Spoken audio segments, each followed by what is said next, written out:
Chegamos ao último episódio da nossa série sobre imigração judaica. Até agora já falamos dos primeiros judeus que pisaram em terras brasileiras, da imigração marroquina na Amazônia e também daqueles que saíram do leste europeu para desembarcar por aqui.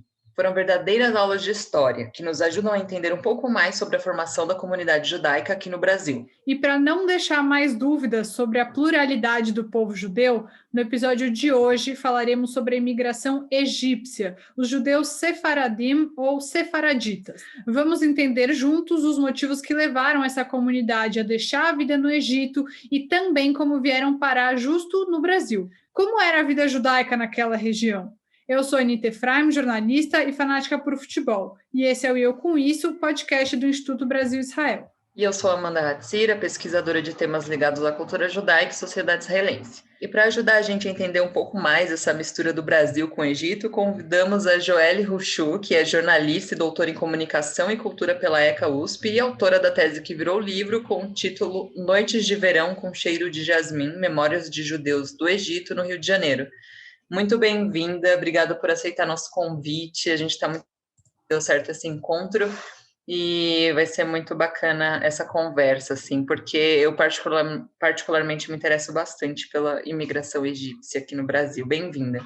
Muito obrigada, Amanda e Anita, pelo convite. É um prazer sempre falar sobre esse assunto, né? Como você me apresentou, eu sou jornalista e eu também sou uma mistura do Brasil com o Egito, né? Eu mesma vim nessa imigração. Na verdade, eu vou contar como é que isso começou. Eu queria fazer uma homenagem para os meus pais, que faleceram muito cedo, e aí eu queria fazer um livro bonito, sabe? Esses livros de coffee table, assim, bacanas, com foto, bonito, nananã. E aí fiz um projetinho e falei, mas isso demanda um certo investimento, né? Então eu fui até, enfim, procurei pessoas para me ajudarem, todo mundo, judeus do Egito aqui no Rio de Janeiro, perguntei se alguém se interessava, assim, muito pouco, para falar a verdade, porque eu não sou muito boa de captação. E aí começaram a dizer, não, a ideia é ótima, não sei o quê, mas ninguém levou adiante, nada aconteceu, e aí eu resolvi, eu já tinha feito um mestrado em comunicação também, e resolvi apresentar na ECA, porque lá tem uma linha de pesquisa na comunicação que se chama Comunicação e Etnia. E aí, bom, judeu e etnia, vou mandar meu projeto, foi aprovado por várias possibilidades, essa orientadora estava interessada nesse assunto também, então fui fazer a prova, passei lá, e aí resolvi contar essa história, que, obviamente, eu faço parte, eu vim de lá com 3 meses de idade, depois fazendo o levantamento todo, né, acadêmico, enfim, eu descobri que eu era a mais novinha daquele período, porque eu resumia entre 56 e 57. Eu queria fazer o Brasil inteiro, mas aí a minha orientadora disse, não, faz sobre o Rio de Janeiro, que já é bastante, não pelo número, mas pela pesquisa em si, né, já é um volume grande. E eu queria contar essa história através do relato desses imigrantes que vieram. Então, eu entrevistei 20 pessoas, meu plano era entrevistar algumas pessoas, entrevistei 20 pessoas, se não me falha a memória, eram 15 adultos, e aí, no meio do caminho, eu achei que eu deveria ouvir também os da segunda geração, os que já nasceram aqui, os filhos, para ver como é que é isso. O que me interessava? Saber exatamente o que você perguntou, Anita, no início, saber o que faz as pessoas virem para cá, por que o Brasil, era uma das minhas perguntas, e eu fui através da metodologia da história oral, né, que você faz perguntas e esses testemunhos viram documentos, na verdade, né, das pessoas. E de falar muito pouco, de perguntar muito pouco, não como jornalistas, né, mas é uma coisa bem mais oferecer ao outro, oferecer é um pouco forte, mas que o outro fale, tenha toda a liberdade de dizer aquilo que ele sente, do jeito que ele sentiu, sem jamais ser contestado. Essa é a ideia da história oral. E da sua pesquisa, o que você descobriu sobre a vida deles no Egito, antes de ir para o Brasil? Então, a primeira pergunta, são 3 perguntas que eu queria saber. Como é que era a vida de vocês? Porque tudo vai desandar na Guerra do Canal de Suez, né, de 56. Por isso que o marco é 56 e 57. Então, a minha pergunta é, como era a sua vida no Egito? Depois, o que aconteceu e por que o Brasil, né? Basicamente, era tentar fazer um mapeamento disso e saber de como eles vinham para o Brasil, como eles foram assim, são exilados, né? Eles não se reconhecem assim, porque, de fato, eles entram no Brasil como imigrantes, eles conseguem entrar com visto, né? Mas eles são expulsos do Egito, né? Que é uma coisa que a maior parte, eu percebi isso ao longo da pesquisa, né? A maior parte dele não sabe, eu também descobri que era uma forçação, né? Eles são expulsos, né? Tanto que se chama o segundo êxodo, né? O primeiro seria o de Moisés, e o segundo seria esse de 56, 57. E aí as respostas, normalmente, dessas pessoas especificamente, elas são lembranças muito vivas e muito alegres da vida deles no Egito antes, porque eles viviam, de fato, durante a primeira metade do século XX, eles tinham muita liberdade. No Egito era uma placa cosmopolita, então você tinha os judeus, você tinha as comunidades, você tinha franceses, né, ingleses, holandeses, italianos, judeus, gregos, turcos, que viviam de alguma forma harmoniosa, mas um pouco que cada um na sua comunidade, indo aos seus tabeliãos, indo nas suas sinagogas ou igreja, era um pouco dividido de uma certa forma, pelo que eu entendi. Então, por exemplo, muitos dos judeus do Egito começavam a escola em escola de freiras ou de padres, e depois iam para o lycée, para uma escola francesa, que tinha essa Aliança Universelle Française, que queria escolarizar, né, e levar a cultura francesa para os povos das colônias, e tinha a escola inglesa também. Então, o que me interessava era ver essas pessoas que nascem judias num país árabe, que pensam em francês ou em inglês, ou tudo junto, mais o árabe, mais o grego, como é que essas identidades eram construídas? Como é que você convive nessa identidade árabe-judaica, que é absolutamente possível? A língua é uma questão muito importante, né, na formação da identidade, super, né? Super. Mas qual é a língua materna, considerada a língua materna deles, era o árabe, o francês? Depende dos grupos, da região. Depende do grupo, mas a maior parte era francês ou inglês, e falavam árabe com os empregados que eles tinham em casa, xingavam em árabe, muitos ainda falavam em árabe, ainda falam árabe, né? E é uma cultura muito sedutora de um país árabe, e, assim, por todas as questões do cotidiano, das comidas, do jeito de ser, né? Então, isso tudo eles trazem com eles para cá. Era uma vida bem confortável, né? Então, eles tinham privilégios, eles estavam pelo Egito. Você começou a falar, né? Mas qual que foi, assim, teve um ponto de virada exatamente em que eles deixaram de ser considerados, entendidos como cidadãos para serem apátridas? Então, começa um movimento logo depois. Na verdade, o que eu percebi é que quando é fundado o Estado de Israel, as relações no norte da África vão começar a vão começar a azedar.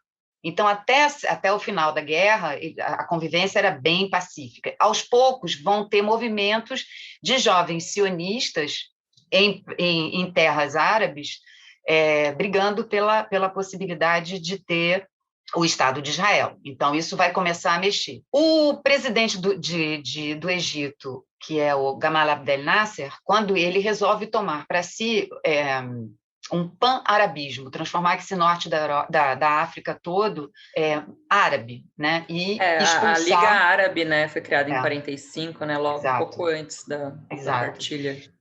E aí ele resolve implementar esse sonho. Aí começa no Marrocos, né, no noroeste da África, começa a pipocar isso. E aí a coisa começa a ficar estranha, e vários entrevistados dizem que eles que andavam de peito aberto, com estrela de Davi, eles que iam aos seus clubes, porque eles tinham um clube na Maccabi, né? Então muitos faziam muitos esportes lá, se conheceram, as grandes histórias, tem muitas histórias na Maccabi, mesmo que não fossem de esportistas, era um centro de comunhão e de congregação de jovens, além das sinagogas, claro. E eles começaram a ficar um pouco com medo disso tudo. E aí, em 56, o Nasser resolve que todos os estrangeiros deveriam sair do Egito, para esse projeto pan-arábico dele.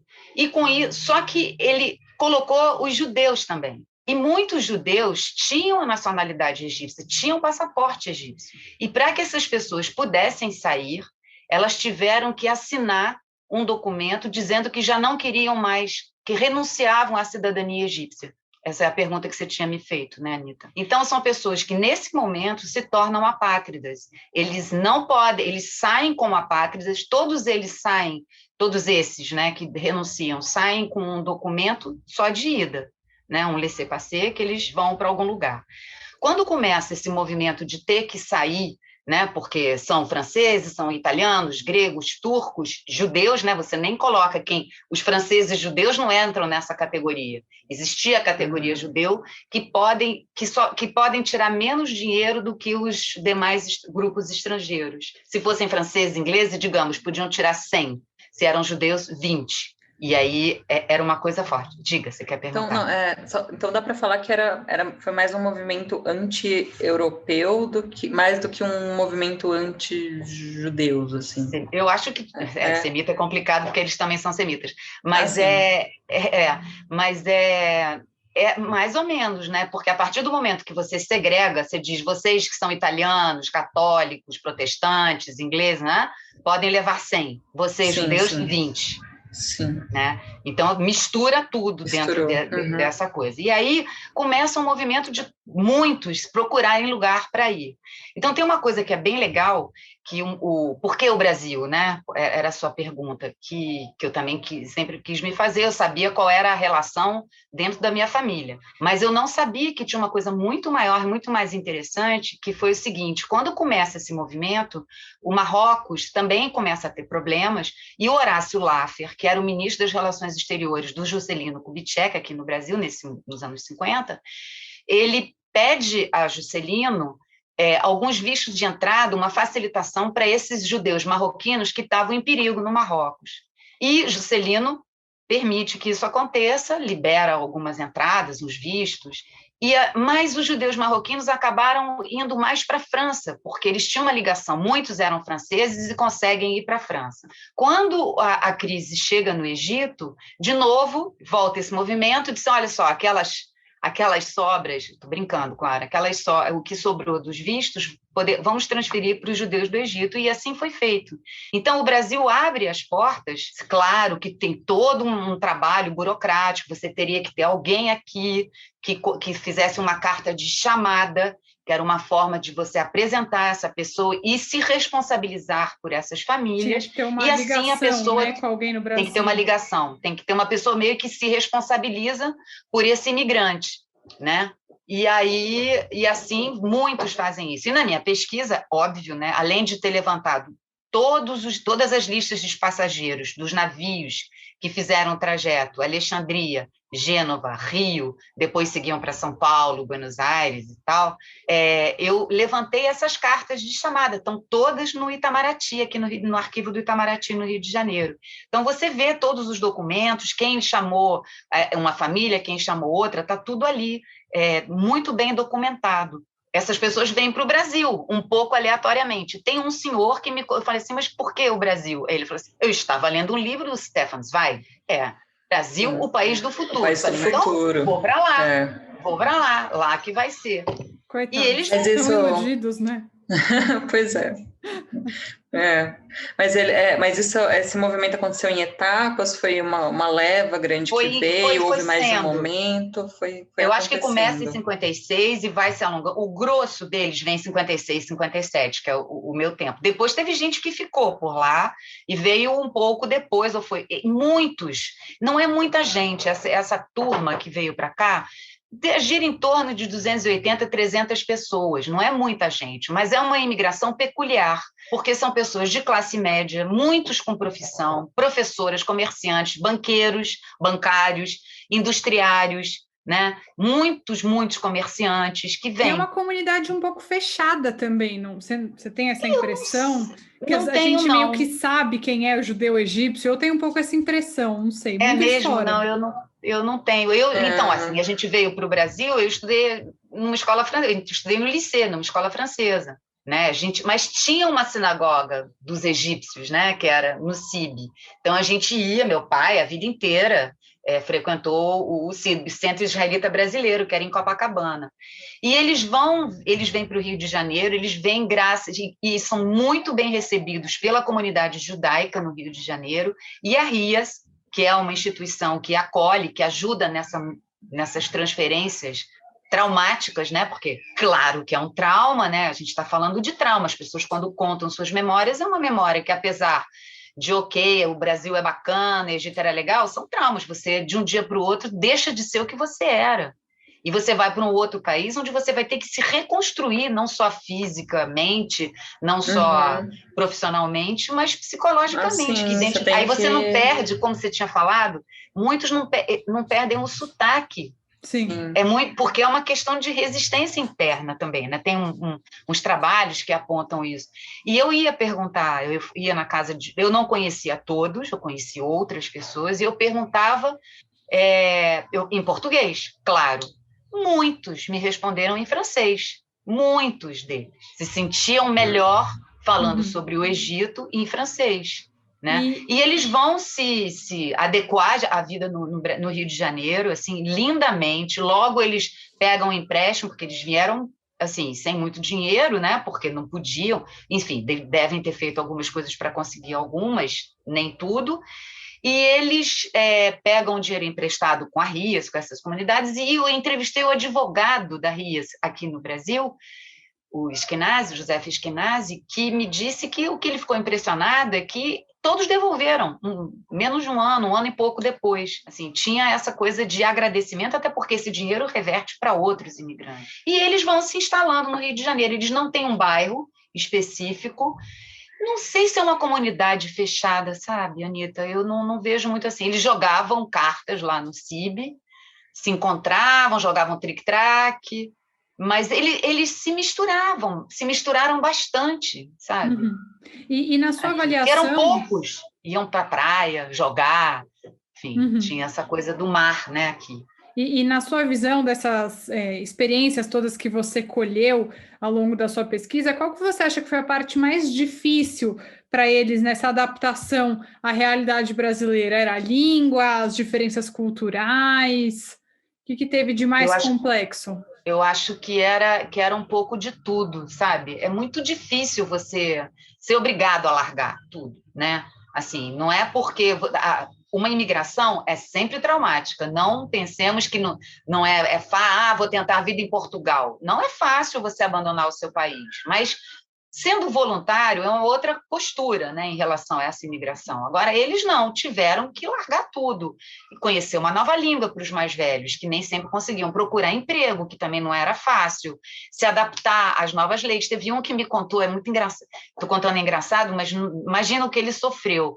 Ele veio para cá, ele tinha uma fábrica de doces no Egito, eles chegam aqui no carnaval. Aí ele sai na rua e fala assim, meu Deus, o que eu estou fazendo nessa cidade? Homens vestidos de mulheres, gente se beijando em cima do carro.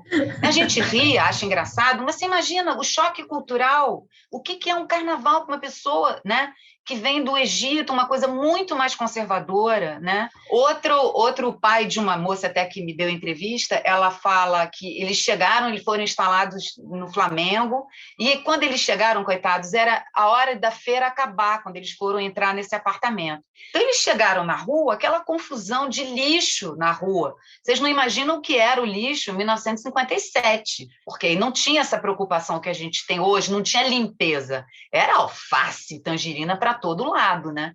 Ele falou assim, não, eu não posso ficar aqui, eu tenho que ir embora. Mas ir embora para onde, né, coitado? Mas era esse, quer dizer, eram choques permanentes. E aí eles sofreram, procuraram, mas eles têm muita gratidão pelo país que os acolheu, e eu também.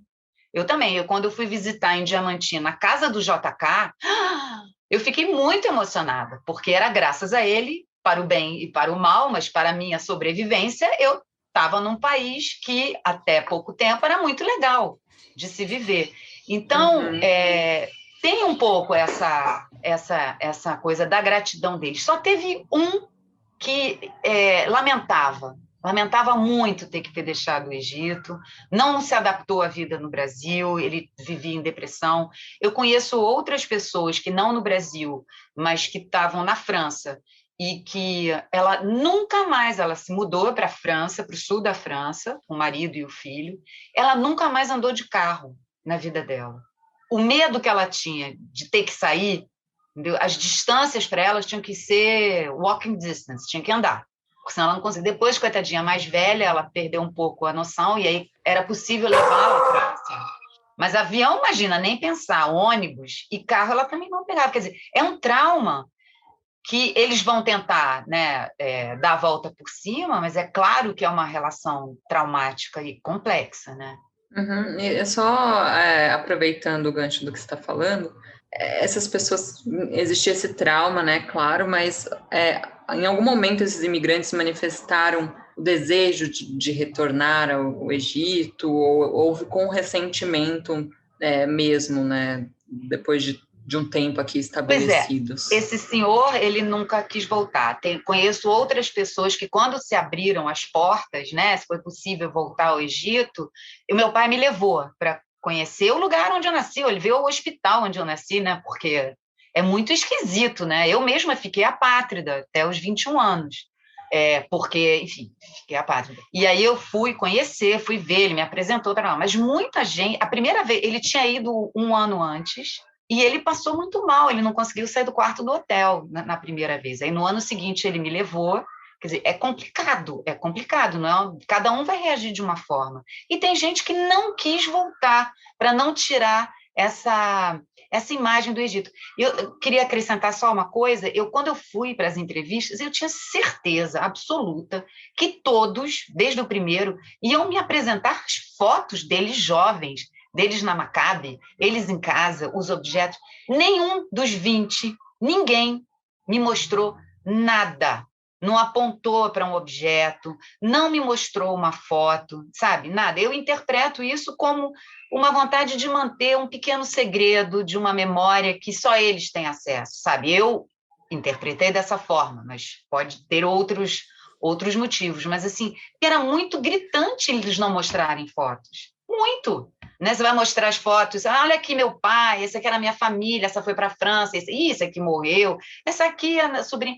Nada, absolutamente nada. Falaram muito deles e desse lugar de utopia, porque é um outro Egito, é aquele lugar que eles estão atualizando no presente, né? Que cada um do seu. E o título tem a ver com isso, porque muitos falavam desse cheiro de jasmim que perpassava as noites, né? E porque ganhavam colares de jasmim, faziam, era uma prática também. Então, é muito mais onírico, escondendo um pouco esse trauma. Eu acho que eles foram pelo viés da poesia, sabe? E uma coisa que você comentou foi a questão dessa cultura um pouco mais conservadora. Eu queria entender como é o judaísmo dessa comunidade egípcia. Não dá para a gente dizer exatamente que é mais ortodoxo, porque não é a ortodoxia europeia que a gente conhece. Você pode descrever um pouco a parte religiosa dessa comunidade? Eu posso dizer o seguinte, eles eram super tradicionalistas, não existia esses movimentos Chabad, isso tudo, né? Não tinha essa coisa ortodoxa. Meus pais, por exemplo, minha mãe não comia porco, mas meu pai comia. No entanto, ele ia à sinagoga do Sib, onde homens e mulheres estavam separados, mas embaixo, sabe, na plateia. Só em dias de festa que as mulheres iam para cima. E até aí... Ok, mas era muito mais tradicionalista, não tinha rabino durante milênios no Sib. Quem fazia a reza eram os moços e velhos da comunidade, né? Então assim, não tinha uma coisa muito fechada, sabe? Se fazia um jantar mais legal no Shabat, mas nem todos tinham kiddush. A gente foi aprendendo isso, foi juntando isso com o tempo, assim. Que no próprio Rio de Janeiro foram sendo incorporadas traduções um pouco mais europeias, assim. Pode ser, mas não ortodoxa radical naquele momento. Isso vai mudar. Isso muda depois com o tempo, com a chegada do Chabad e com essas novas conversões a esse tipo de linha mais ortodoxa, mais conservadora, né? São opções que, ao mesmo tempo, também vem uma linha mais liberal. Enfim, vai agregar outras pessoas, mas eu não posso dizer que eles vão mais em uma sinagoga do que em outra. Eu não tenho nenhum elemento para te falar sobre isso. Mas, por exemplo, o casamento, a gente foi criados, né, para casar com judeu, né? Não que isso tenha acontecido com todo mundo, mas foi era um problema não casar, o casamento interreligioso, um problema enorme, foi dramático. Então, assim, eu não sei como é que a gente pode rotular, Anita, esse tipo de religiosidade. Eu acho que talvez mais pela tradição e mantendo alguns mandamentos, mas sem muito estudo, sabe? Porque hoje a gente estuda, né? Eu me lembro, garota, não tinha essa. Os meninos estudavam para o bar mitzvah, não tinha bat mitzvah, muitos, né? Não era uma tradição. Isso mesmo nos anos 60 e 70, estou falando, não só de quando eles vieram.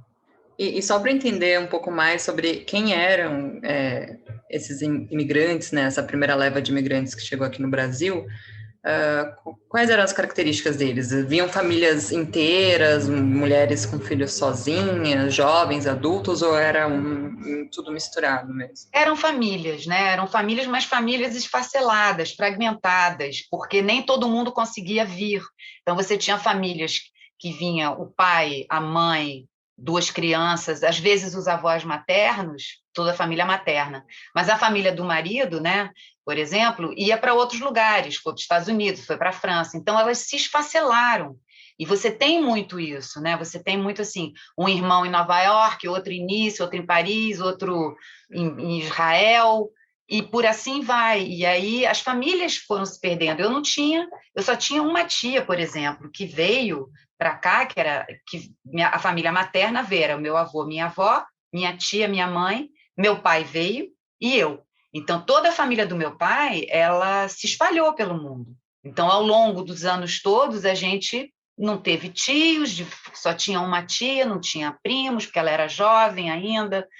Então, é um desterro, né? E você fica sem sua raiz, você fica sem conhecer a sua história. Você, por mais que se viaje, que meu pai tentava ir todo ano, enfim, havia uma troca entre os irmãos, você perde o elo, né? Ele se perde o elo do cotidiano, não do afeto, né? Porque você consegue estabelecer e consegue recuperar hoje com todas essas tecnologias, né?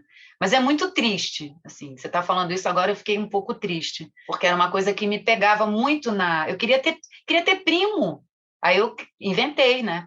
Outras famílias, enfim, com outros amigos que passaram a ser primos, passei a ter tias, dessa forma, né? Mas houve famílias inteiras que conseguiram vir. Talvez o irmão do avô não tivesse vindo, mas houve mais gente que conseguiu. É uma coisa um pouco aleatória, não tem uma norma. E em relação a essas famílias hoje, depois de todo esse tempo, quase 70 anos depois dessa primeira onda de imigração, como é que essas famílias mantêm as suas tradições? Você começou a falar um pouco dessa questão onírica, de guardar as lembranças, mas quais são os costumes que tem para se cultivar? Eles falam francês em casa, por exemplo? O que você pode perceber? Então, eles falam francês em casa, sim. Os filhos nem todos falam francês, os netos menos ainda. No entanto, eu vou te dar um exemplo assim muito, muito engraçado, sei lá o que é, mas a gente em Kippur, por exemplo, a comida é outra. A gente quebra o jejum como se fosse um café da manhã no Egito. Eu mantenho isso hoje. Eu não sabia que era assim o café da manhã lá, mas tem favas, tem quibe, tem terrina, tem burecas, sambusek, tem toda a culinária árabe, ela permanece. E nós, os filhos, e sei que também alguns netos que já casaram, porque, né, também mantém essa tradição da cultura árabe, da tradição árabe também, porque é muito próxima. Eu escuto árabe vendo filmes palestinos ou árabes, e eu me sinto aconchegada. Não entendo quase nada, mas uma palavra ou outra. Acabei de ver um filme árabe e assim eu me sinto bem, né? Mesmo que eles estejam falando coisas ruins contra judeus, mas é uma coisa que me é familiar. E esse era o ponto que me interessava. Eu queria fazer um trabalho meio um libelo pela paz, assim. Claro que é uma utopia, claro que é tudo isso, mas mostrar que é possível juntar, porque é muito próximo em algum momento, sabe? Uhum. Não, sim, concordo bastante, assim, com isso, assim, por mais que seja uma idealização, né, eu acho que é realmente tudo muito próximo, né, E falando nisso, né, encaminhando já para o fim do nosso episódio de hoje, além dos egípcios, tiveram outros judeus árabes também que vieram para o Brasil naquele momento, como libaneses, por exemplo, tinham judeus? Teve uma imigração muito importante no início do século XX, lá para os anos 20, vieram muitos sírios, vieram libaneses, vieram nessa leva lá, e vieram alguns do Egito também, nos anos 20. Né? Depois dos judeus do Egito, eu acho que os marroquinos vão para o norte do país, né? Eles vão para lá, é uma outra imigração. Depois vem alguns libaneses, lá quando começa a guerra lá no Líbano, em 75, eles começam a vir, mas não é muita gente, porque essas pessoas, pelo que eu entendi, eu fiz uma parte do doutorado no sul da França, onde tem um grupo de estudos de imigração no Mediterrâneo, na bacia do Mediterrâneo, e assim, muitos vão para a Europa, eles têm muita ligação com a Europa, muita.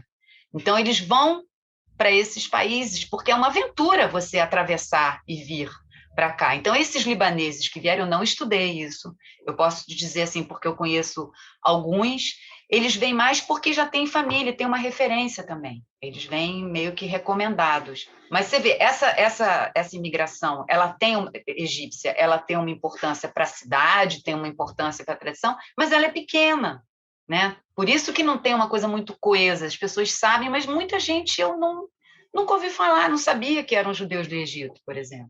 Fui descobrindo ao longo da pesquisa.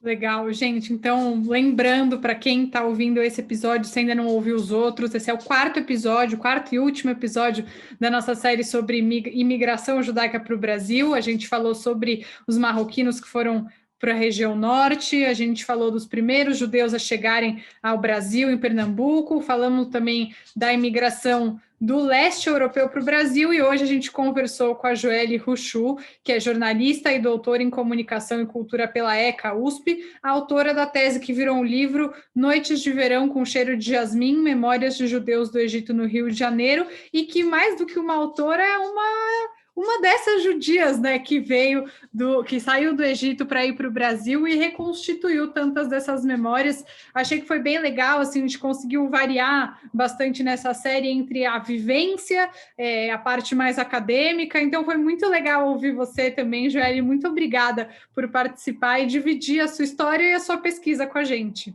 Eu que agradeço imensamente essa oportunidade de poder falar desse grupo, enfim, que contribui um pouco com todo esse panorama de imigração no Brasil, né?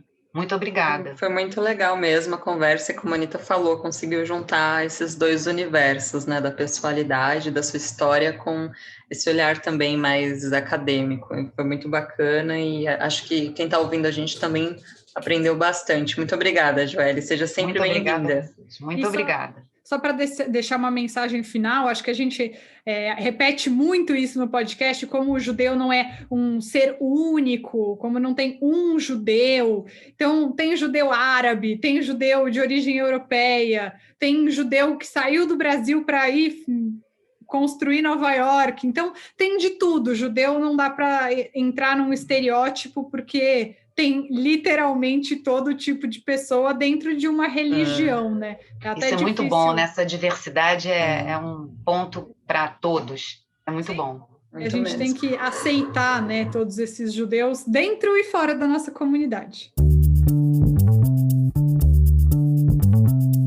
Oi, pessoal, tudo bem? Aqui é a Malca te trazendo as notícias do mundo judaico da semana. Hoje, dia 16, foram encontrados próximos ao Mar Morto manuscritos do tempo de Bar Kokhba, entre outros artefatos históricos, dentro de um sítio arqueológico em Israel. A primeira coisa que encontraram, no caso, foi uma múmia de uma criança, e além disso, encontraram moedas da época e outros manuscritos contando mais sobre a vivência da época. Os manuscritos, eles estão escritos em grego, olha só. E a única coisa que está em hebraico em si é o nome de Deus. Curioso isso. E aí, os textos incluem aí parte dos livros dos profetas, incluindo Zacarias e Nahum. A próxima, eu quero te fazer um convite. Na semana que vem já tem eleições em Israel, então você tá acompanhando um pouco desse cenário. O Ibit trouxe, junto com a Shalom, um filme incrível para assistir, se chama King Bibi, e fala mais sobre toda a trajetória política do Benjamin Netanyahu, que a gente pode aqui discutir juntos se é ou não é o melhor líder político da nossa era. Não necessariamente que a gente goste de tudo que ele faz, mas que ele tem uma habilidade política realmente sensacional, isso a gente tem que reconhecer. Segue lá as mídias do IBI ou da Shalom e acessa o filme King Bibi, também com tradução para o português, para todo mundo ficar à vontade. O que mais teve de interessante essa semana? As indicações dos Oscars. Eu adoro muito essa época de assistir vários filmes. Então eu queria contar pra vocês alguns fatos judaicos sobre os Oscars desse ano. Pra indicação de melhor filme, a gente tem Mank, que é baseado na história do Herman Mankiewicz, que foi, no caso, o diretor do filme Cidadão Kane, que passou lá nos Estados Unidos, que tem origem nos Estados Unidos. Então, na verdade, tem uma história bem judaica por trás. Além disso, a gente tem o Sacha Baron Cohen, que é um grande ativista aí judaico, que fala muito pra comunidade. Ele tá em 2 filmes diferentes, então ele tá aí no site de Chicago, que tá disponível no Netflix, e também em Borat, que tá na Amazon Prime. Os 2 valem muito a pena, são filmes completamente diferentes do outro, um drama, uma comédia escrachada, mas recomendo assistir os dois e ver o que vocês acham. Além disso, tem um documentário chamado Crip Camp, que é sobre um acampamento ou uma mahané para crianças com deficiências, e conta aí com a ativista Judy Hellman aparecendo, que ela é judia e fala muito sobre o tema, sobre deficiência na juventude, e quem produz aí, executivamente falando, foi o presidente Barack Obama e a Michelle Obama. Mais um highlight para vocês, tem filme aí israelense na conquista do Oscar. Então, a gente tem aí curta, desculpa, gente, sobre o relacionamento entre um imigrante africano em Tel Aviv e um israelense. Vale muito a pena assistir, se chama White Eye. E tem também mais um curta palestino dessa vez, os 2 filmes então nessa categoria, um palestino e um israelense, que se chama The Present, e fala sobre a luta de um pai que quer comprar um presente para sua família e tem que passar por vários checkpoints para isso. Por último, mas não menos importante, a gente tem aí para melhor canção original a canção da Laura Pausini, Lossi, que é do filme Rosa e Momô, com a Sophia Loren. Tá no Netflix também para você assistir. Lá eles falam um pouquinho sobre a adoção de um menino africano por uma sobrevivente do Holocausto e como que fica a vida deles. Então esse também tá aí entre os finalistas e recebeu um Globo de Ouro já, essa canção original. É isso, pessoal. A gente se vê semana que vem e vamos acompanhando as eleições. Um beijo!